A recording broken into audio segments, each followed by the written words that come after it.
Bienvenue dans cette nouvelle entrevue dans le cadre de Couleurs du deuil. Alors aujourd'hui, j'ai l'immense chance d'être avec notre chère Dany Beaulieu. Bonjour Dany. Dany est rayonnante parce qu'elle nous parle aujourd'hui de Hawaï. Alors écoutez, on vous fait voyager un petit peu aujourd'hui, on vous met du baume au cœur aujourd'hui dans les couleurs du deuil. Juste avant que je laisse Dany se présenter et vous parler un petit peu plus de la formation qu'elle a inclue dans le coffret, je voudrais juste vous rappeler pourquoi est-ce qu'on est tous réunis aujourd'hui.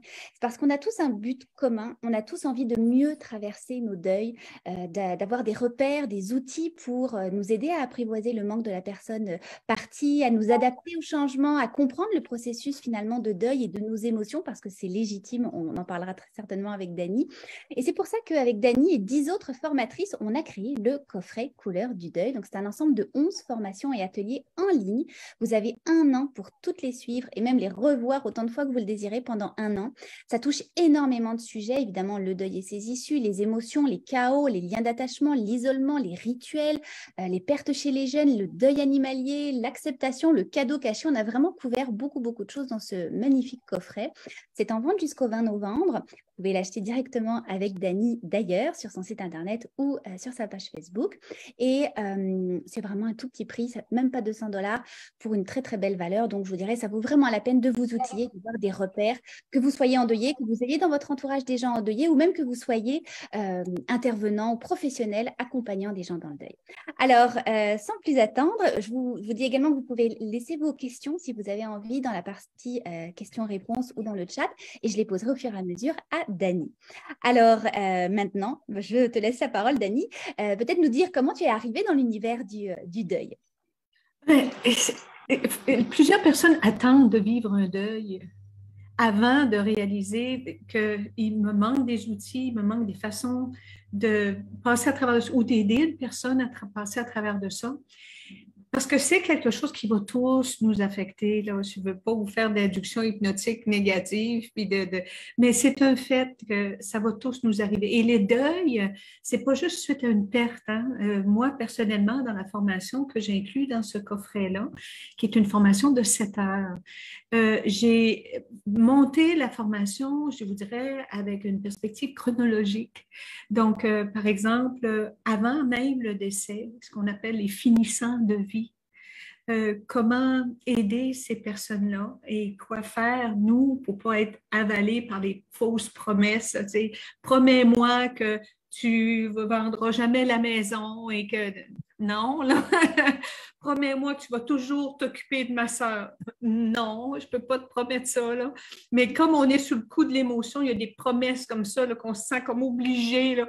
Il y a une pauvre madame là, qui était avec cet homme-là qui n'a jamais eu le moindre compliment pour elle, puis il était aux couches là, à la maison, mais il refusait d'aller à l'hôpital, d'avoir des soins, puis c'était elle qui devait tout faire. Puis à la mort, là, juste avant de décéder, il lui a dit « Promets-moi de m'être fidèle toute ma vie. Ouais. » God! Puis la pauvre a dit oui. Moi, je l'ai reçue en consultation. On a fait annuler le contrat assez rapidement. Donc, finissant de vie, des fois, c'est aussi finissant d'une école. Je me souviens, mon fils, quand il a terminé son école secondaire, le dernier jour, il dit hey, « Aujourd'hui, c'est le dernier examen. » Puis après ça, je n'irai plus jamais dans cette école-là. Je viens d'y passer 5 ans, mais après ça, je n'irai plus jamais dans cette école-là, ces professeurs-là, ce décor-là, prendre l'autobus, c'est fini, c'est terminé. Donc, il y a des façons de faire en sorte que les fins, que ce soit un finissant de vie ou n'importe quelle fin d'une relation, là, ça branche pas mal de monde, ça, là. Donc, on a dans ce volet-là de finissant de vie ou de fin de parcours, j'offre, oh my God, je pense que c'est une quinzaine d'outils là, et de mise en garde pour s'assurer que cette étape-là soit réussie. Après, ben, dans l'ordre chronologique vient quand vous avez à aller apprendre la nouvelle, annoncer la nouvelle. Que ce soit annoncer la nouvelle que vous voulez vous séparer ou que ce soit annoncer la nouvelle que vous allez quitter un emploi ou annoncer la nouvelle qu'il y a eu un décès. Par exemple, plusieurs intervenants dans le réseau scolaire doivent se pointer devant une classe éventuellement, parce que vous savez qu'aujourd'hui, avec Internet, là, puis les médias sociaux, si vous ne l'annoncez pas là, dans 2 minutes, tout le monde va le savoir anyway. Là. Puis aussi, comment on annonce qu'un jeune s'est pendu? Là, on dit, bien là, au primaire, les jeunes de 6 ans, 7 ans, 8 ans, on ne le dira pas. Là, on va juste dire qu'il est décédé. Non, non, non. Dites-le, là, parce que ça ne sera pas trop long qu'il va le savoir anyway. Et si vous ne le dites pas, vous ne donnez pas les vraies informations, vous venez comme tuer la confiance que ce jeune-là peut avoir dans les adultes. Et il ne faut pas sous-estimer ça. Là. Donc, comment se préparer pour aller apprendre la nouvelle? J'ai une direction d'école à un moment donné où il y avait un professeur dans l'école qui s'était pendu pendant la fin de semaine. Elle est rentrée la première dans l'école, elle l'a trouvé. Et là, c'est elle qui a tenu à bout de bras là, tout le personnel enseignant qui s'en voulait d'avoir été pas correct envers ce professeur-là, les parents qui avaient tellement critiqué ce professeur-là, les élèves, puis il y avait beaucoup de culpabilité. Puis c'est elle qui tenait tout ça, mais elle n'avait pas suivi le séminaire. Et bon, je dis ça avec un sourire, là, mais ça lui a coûté 2 ans de burn-out. Il y a vraiment des façons de s'assurer. C'est lourd. Il y a énormément de charges émotives associées au fait d'aller apprendre une nouvelle de cette ampleur-là. Alors, on n'a pas tous à faire ça, mais je ne serais pas étonnée qu'au moins une fois dans notre vie, on ait à faire ça. Alors, heureusement, ce ne sera pas toujours aussi dramatique, là, mais c'est important de comprendre qu'on doit se ressourcer, qu'on ne doit pas arriver tout seul quand on a annoncé la nouvelle à plusieurs personnes. Donc, je présente un volet là-dessus. Et par la suite, ben, dans les jours qui suivent, il y a lieu de faire un débriefing. Maintenant, débriefing au sens où tout le monde le connaît, là, laisser les gens parler, tout ça. Dans l'approche d'impact que j'enseigne, on trouve que c'est parfois très nuisible, ça. Parce que si on laisse une personne, admettons, là, qui est très chargée émotivement, puis elle est dans un groupe de travailleurs, et qu'elle contamine tout le monde, et si je la laisse parler, on va se retrouver avec beaucoup, beaucoup de problèmes. Donc, le débriefing qui est proposé dans ce séminaire-là est vraiment, vraiment très structuré. Le leader a une fonction extrêmement importante là-dedans de ne pas laisser, il doit gérer les forces qui sont là, puis il doit surtout avoir des helpers pour isoler des personnes qui sont trop chargées, qui pourraient contaminer et envenimer la situation auprès de d'autres.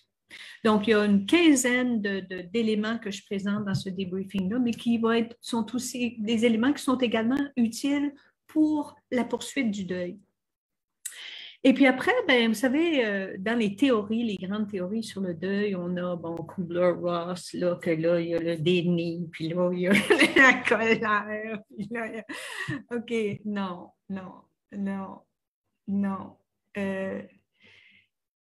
Par exemple, un deuil qui est apprivoisé depuis parfois des années, parce que la personne a une maladie dégénérative, parce que c'est un cancer, puis ça a été long, puis ça a été long, puis ça a été en descendant.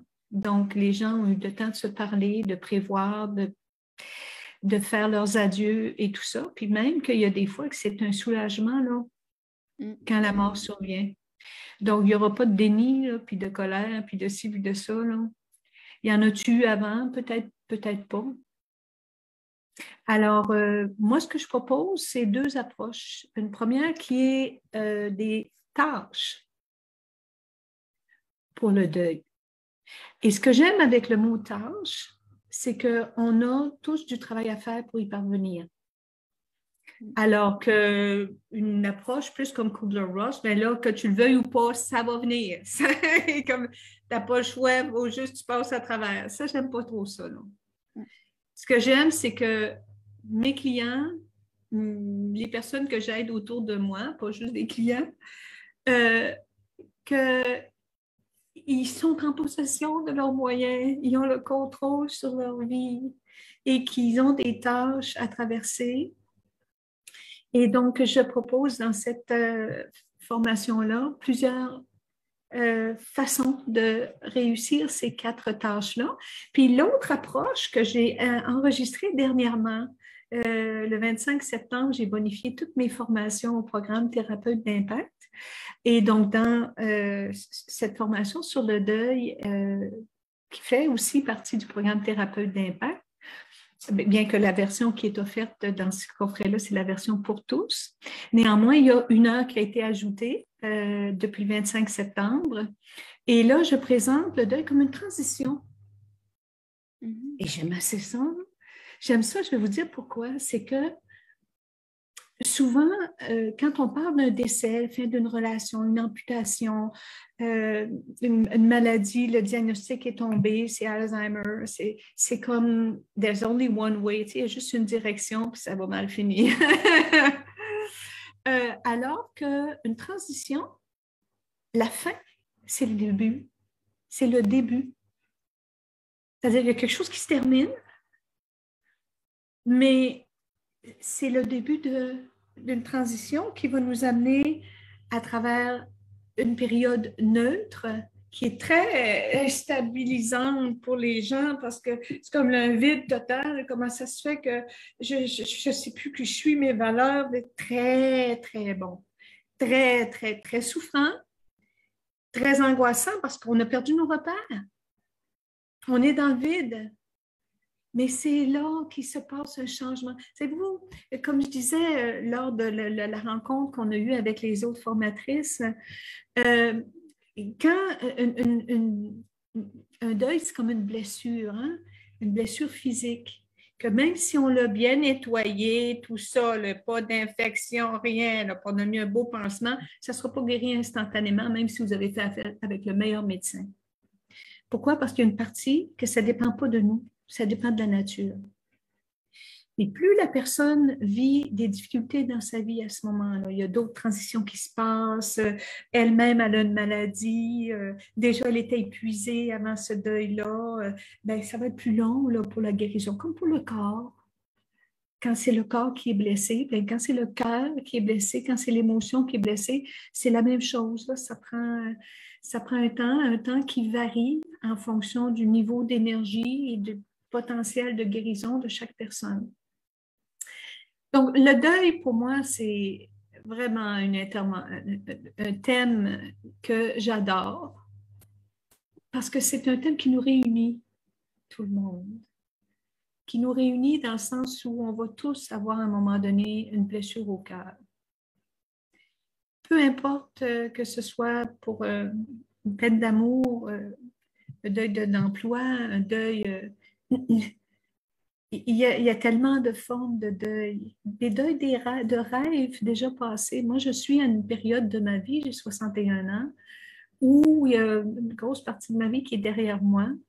Et donc, je ne voudrais pas la recommencer. Je suis très contente de ce qui a été fait. Mais il y a comme un deuil que ce qui est fini, c'est fini. Là. J'aurais plus d'enfants, moi, là. J'en veux plus. Mais j'en ai plus.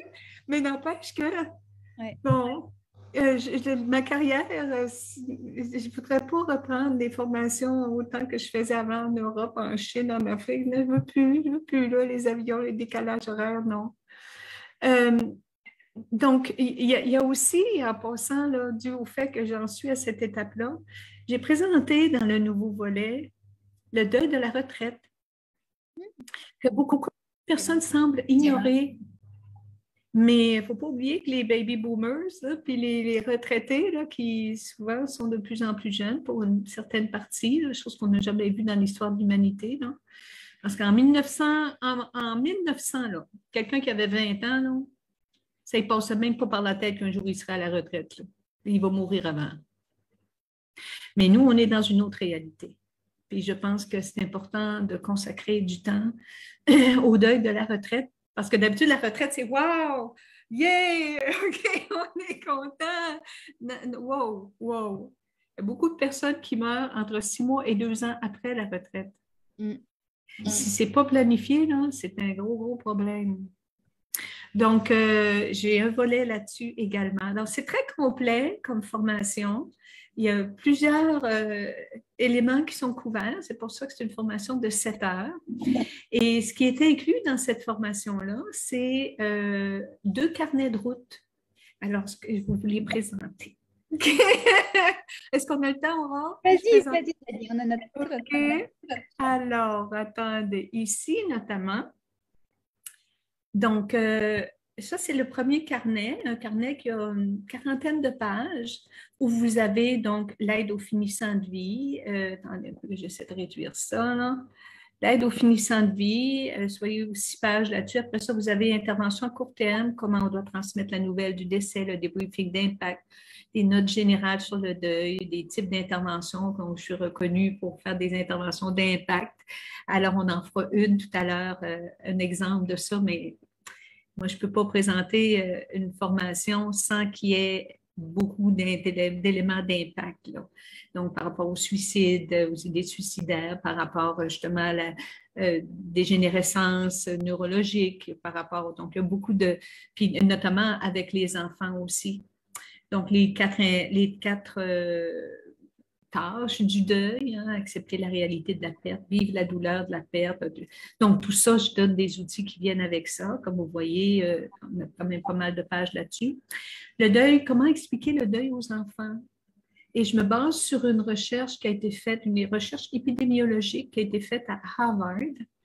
Et vous allez être étonnés de constater qu'il y a plusieurs éléments qu'on serait portés à appeler pathologiques, qui ne sont pas pathologiques, pas en tout, là, pas du tout.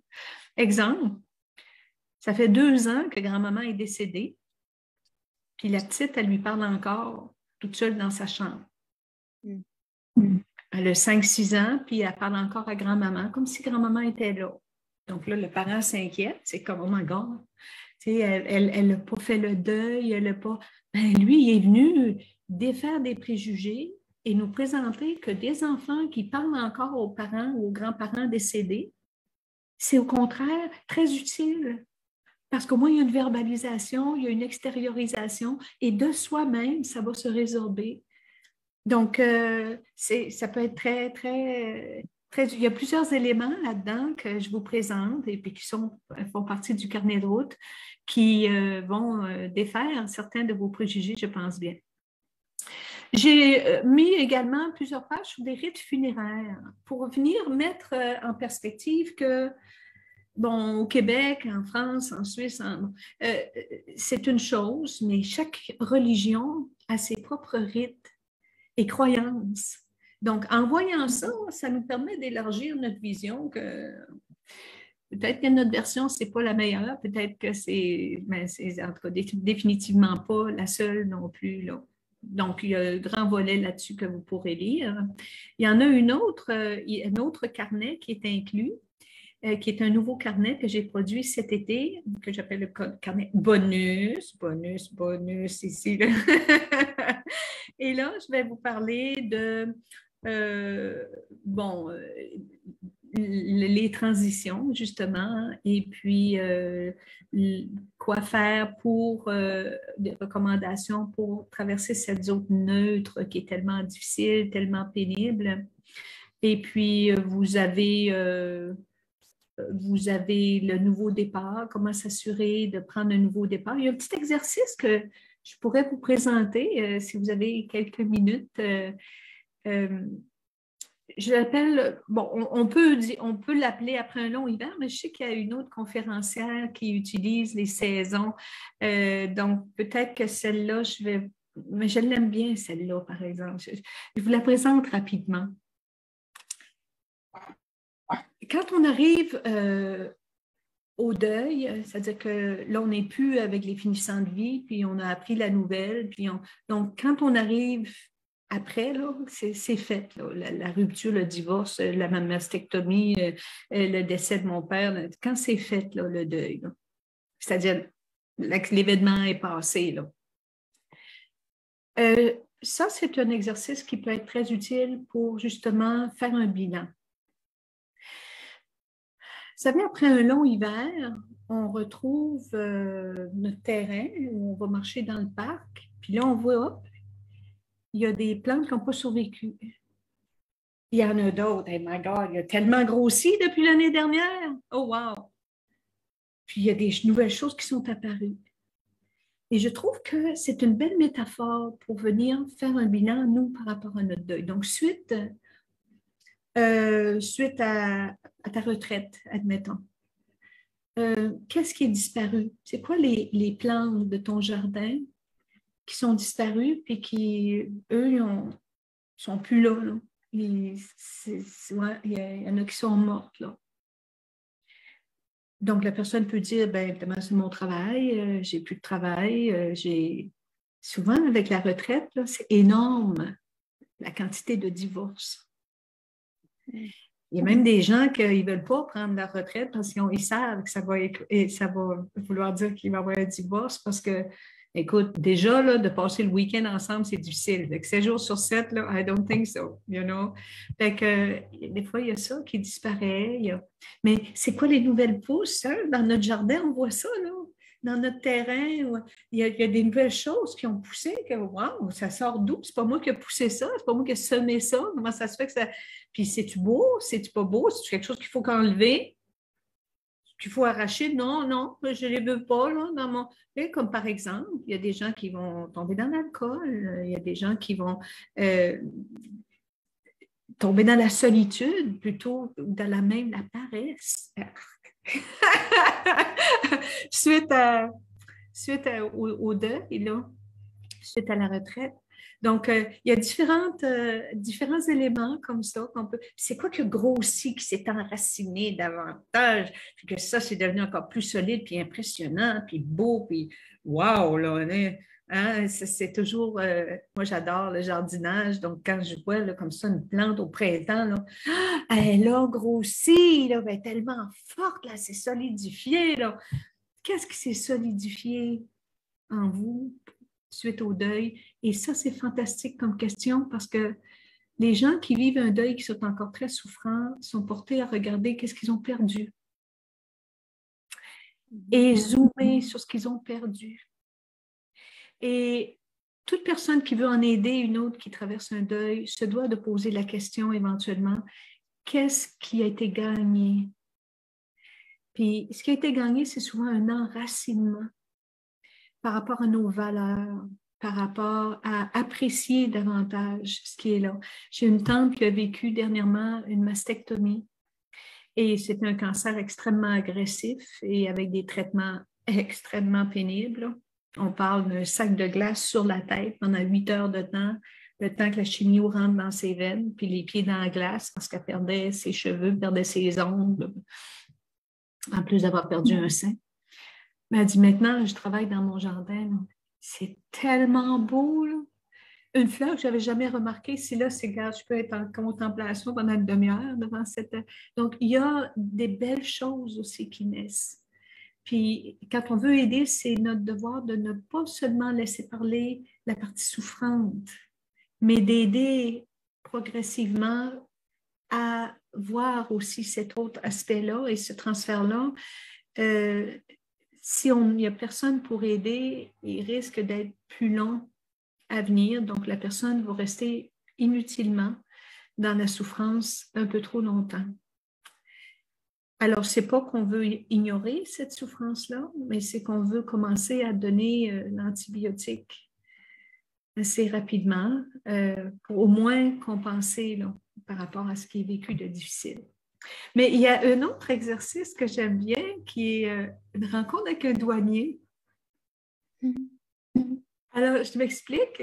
Vous allez dans un nouveau pays, vous arrivez dans un nouveau pays, parce que c'est ça une transition.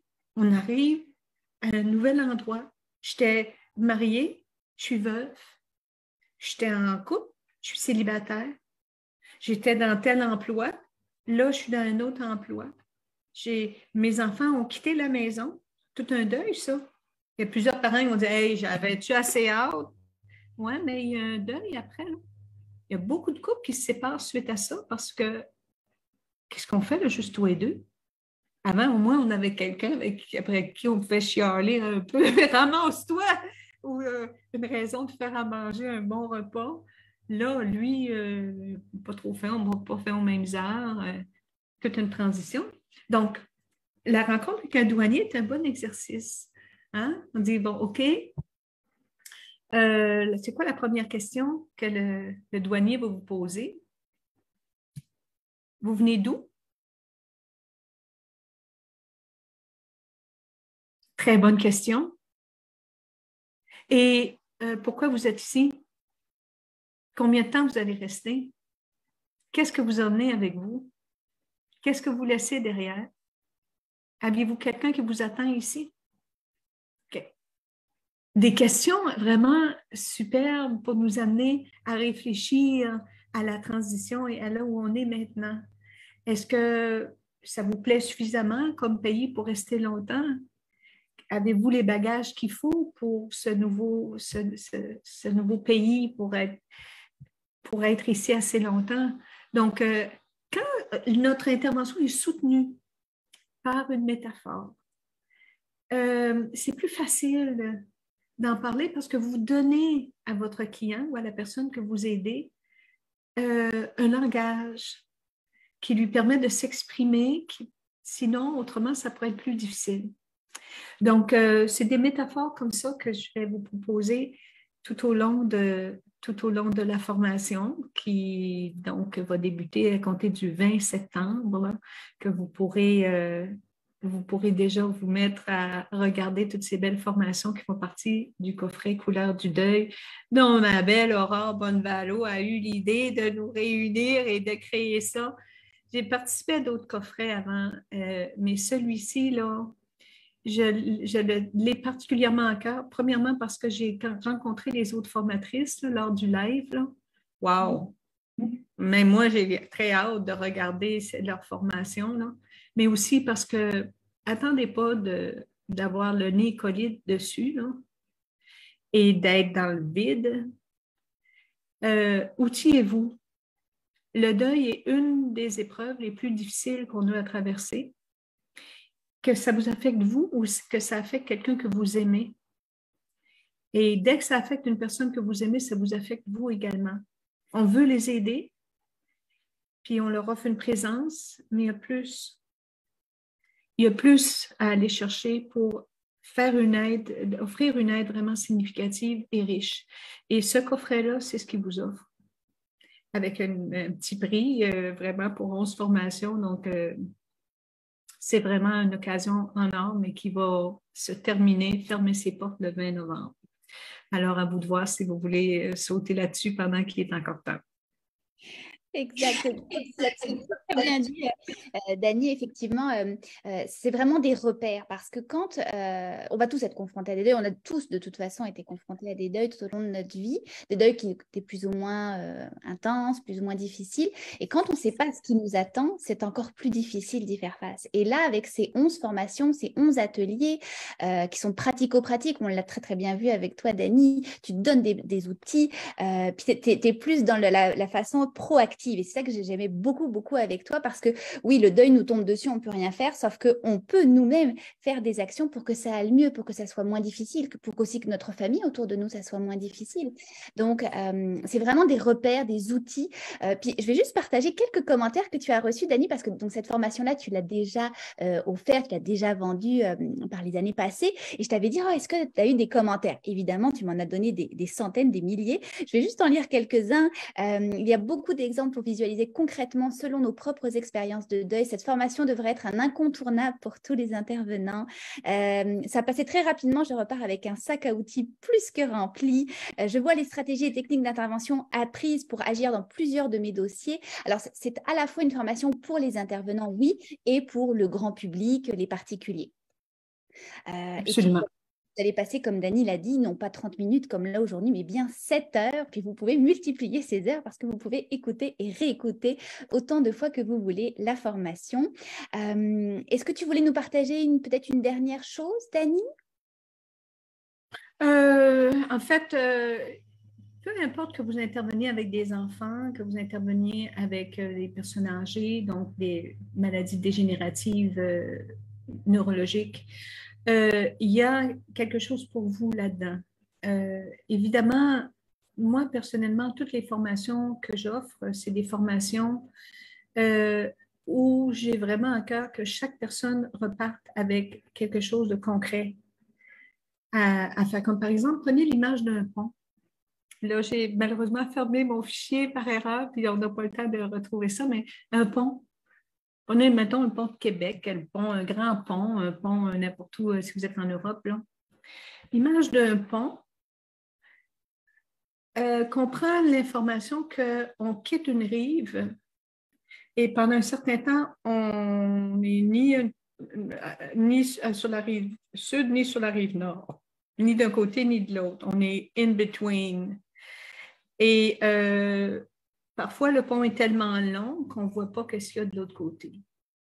Donc, quand vous offrez une image comme ça à la personne, vous venez activer à l'intérieur d'elle quelque chose de connu, parce que le deuil, c'est souvent une nouvelle expérience inconnue, puis c'est ça qui crée beaucoup d'insécurité. Et le fait en thérapie d'impact de venir coller une information connue, on vient simplifier, dédramatiser et permettre à l'inconscient de la personne de comprendre que ce n'est pas la fin du monde. Mais que c'est normal qu'à un moment donné, on se retrouve ni d'un côté ni de l'autre, on ne sait pas trop ce qui nous attend de l'autre côté.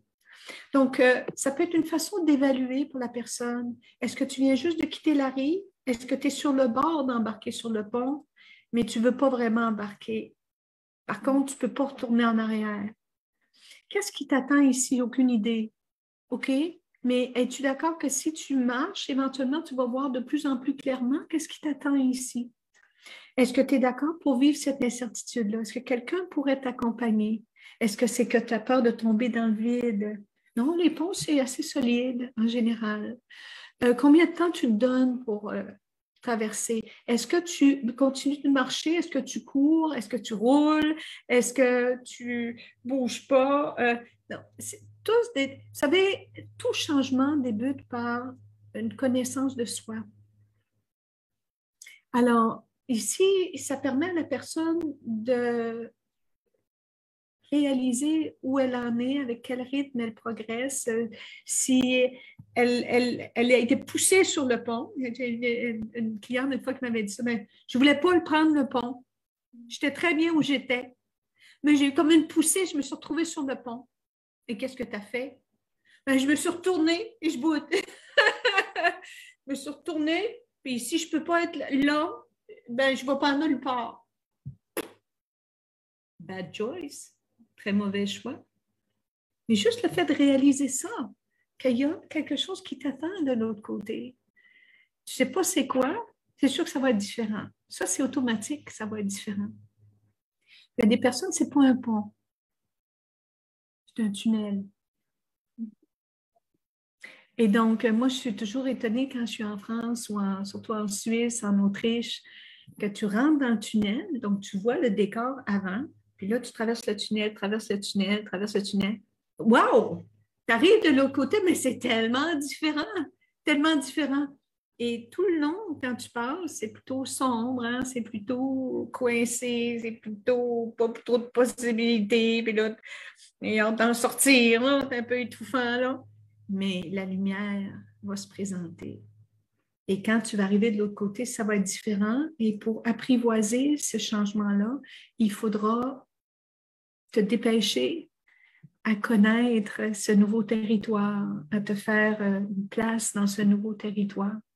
Donc, les métaphores sont vraiment très utiles pour permettre aux gens de leur donner un langage, puis leur donner une nouvelle façon de réfléchir à la situation qu'ils traversent.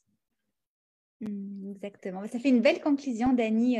On aimerait t'entendre encore plus, mais on a toutes les informations, toutes les techniques d'impact et les outils dans ta belle formation que tu as accepté de mettre dans le coffret. On est très, très honorés.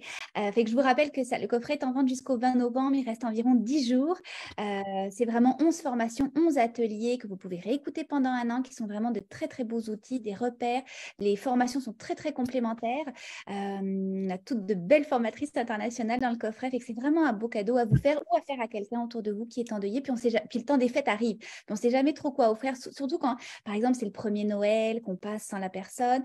Offrir à quelqu'un qui est endeuillé un coffret pour l'aider, qu'elle peut regarder chez elle, elle peut pleurer devant son écran, elle peut y aller à son rythme. Ça serait un très, très beau cadeau aussi et utile dans le cas des endeuillés.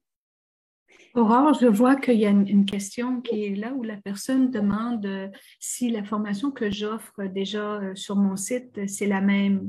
C'est la même, mais si vous avez suivi la formation déjà avant le 25 septembre, ben là, il y a un nouveau module qui est ajouté, un module d'1 heure, et un nouveau carnet de route également qui, comme je vous dis, parle de transition, du deuil en termes de transition et du deuil de la retraite. Puis, quelques techniques d'impact que j'ai ajoutées, donc un joli coffret d'une dizaine, quinzaine de pages là, qui va être en supplément à ce que vous avez déjà vu. C'est ça. Puis si vous achetez par exemple la formation de Dani toute seule, je pense qu'elle coûte à peu près 200 $. Là, le coffret coûte 197, mais vous avez 11 formations. Fait que ça ne vaut vraiment pas le coup de vous en passer. Là, si vous pensiez déjà acheter la formation de Dani. Allez sur le site internet de Dani. Toute l'information sur le coffret est là, est également disponible sur sa page Facebook, sur couleurdudeuil.com. Vous avez toute l'information. Bien important, outillez-vous, hein, on ne le dira jamais assez. Puis c'est vraiment la première fois qu'un coffret comme ça, de cette qualité-là, est présenté. Fait que ne ratez pas votre chance. Fait que merci infiniment, Dani, d'avoir été là avec nous aujourd'hui. C'est un honneur de t'avoir dans notre coffret. Merci à vous tous qui nous avez écoutés, qui allez nous écouter en rediffusion. Et je vous dis à demain pour une prochaine entrevue. OK. Bye bye tout le monde. Ciao, ciao.